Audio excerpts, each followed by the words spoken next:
NASCAR chassis history is a part of racing history that isn't talked about enough.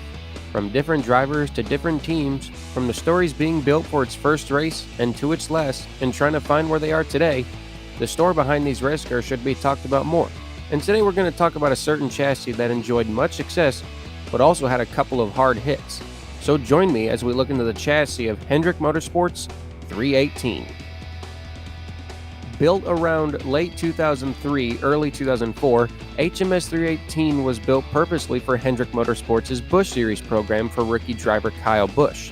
318 was set to debut at Kansas later in the season as it had been tested at 1.5-mile tracks earlier that season. Busch himself was in a close championship battle with fellow driver Martin Truex Jr. Sadly, on lap 82, in its debut, 318 was involved in a heavy crash, but was repaired and sent back out and finished 29th.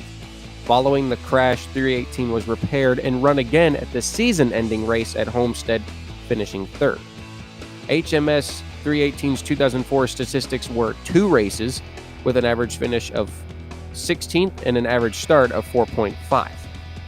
For 2005, HMS 318 was used for multiple drivers. The drivers consisted of developmental driver Blake Feese, road racing veteran Adrian Fernandez, and Cup driver Kyle Busch. Each driver would run 2 races in HMS 318 for 2005, starting with Blake Feese. Feese would run his first of 2 races in 318 at Atlanta, where he started 8th and finished 23rd, and then at Texas, where he started 13th, but however crashed on lap 158 and would finish 37th. Running that white line through both ends. Shane Meal 3 wide, and there's contact there. Blake Feese goes around in the 5:25 collected of Aston Lewis and more. Don't think you're going to be happy about his call.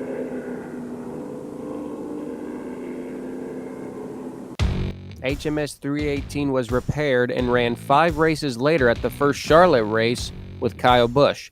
Busch started 19th, but led 63 laps and went on to win HMS 318's first race. Picked up a 1/10 of a second on Marlin, and that may be the difference. Tell you what, 198 laps in this race. 39 is trying to get up there and get the 40th fifth. Just keep digging. 3 of our top 5 just ran the fastest lap of this race about 5 laps ago. Business has picked up. Gets cool and fast here in the nighttime. White flag. Bring it back home, buddy. Bring it back home. 1 lap to go. J.J. Yaley just squirreled up Aston Lewis and almost turned him around. Kyle Busch halfway down the backstretch, half a lap to go. See Rick Hendrick, car owner on the left. And here he comes, joining Tim Richmond as back-to-back May Busch Series winners at Lowe's Motor Speedway, Kyle Busch in the Lowe's Chevrolet, and they wrecked in turn 4. We saw smoke, and there's the volcano erupting, and it's Yaley. J.J. Yaley in the 18 car comes within a quarter of a lap. Now remember, the caution was displayed. The field was frozen at that point, but that did not affect our top 5 or 6. After Charlotte, 318 was then used as a backup car until its next race at Chicagoland. After qualifying a solid third, an unscheduled green flag pit stop regulated Busch and 318 to a disappointing 36th place finish. HMS 318 was then prepped for its third driver, road racing veteran Adrian Fernandez. 318's first race with Fernandez was Fontana. Not known for his ovals, Fernandez qualified a disappointing 33rd and finished only 28th. 318's final race of 2005 with Fernandez was at the Fall Texas race. Again, not known for ovals, Fernandez only qualified 30th and just 15 laps in would crash out, heavily damaged 318 and putting it out of action for the rest of the season and finishing 43rd.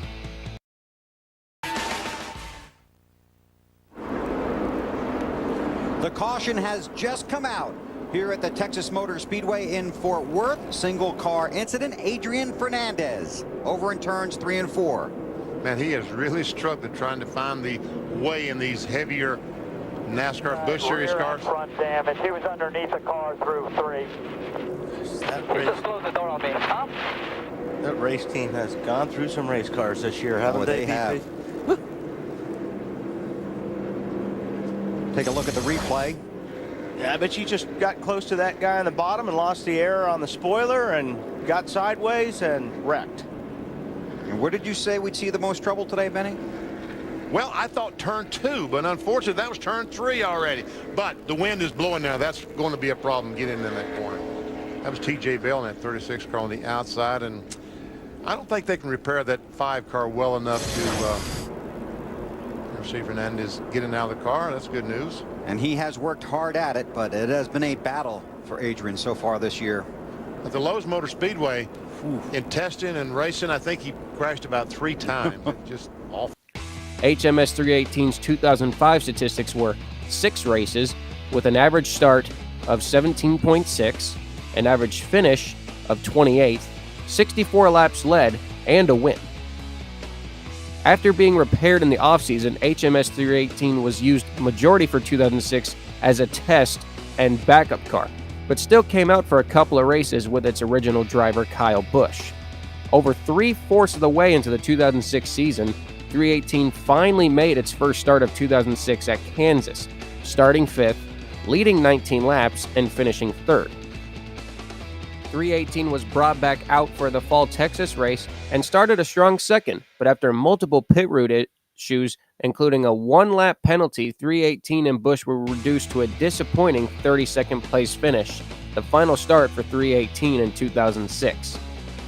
HMS 318's 2006 statistics were 2 races with an average start of 3.5, but a disappointing average finish of 17.5. Like in 2006, HMS was primarily used as a test car and backup car for the most part of 2007. Although it was primarily used for intermediate ovals, HMS 318 was brought out for the first Richmond race of the season, starting 17th and finishing a strong 5th. With more new chassis being built, 318 was lost in the shuffle, and towards the end of 2007, HMS 318 found a new home at Junior Motorsports, set to be renumbered and repainted, ran as a number 88 Navy car for Brad Keselowski in the 2008 season.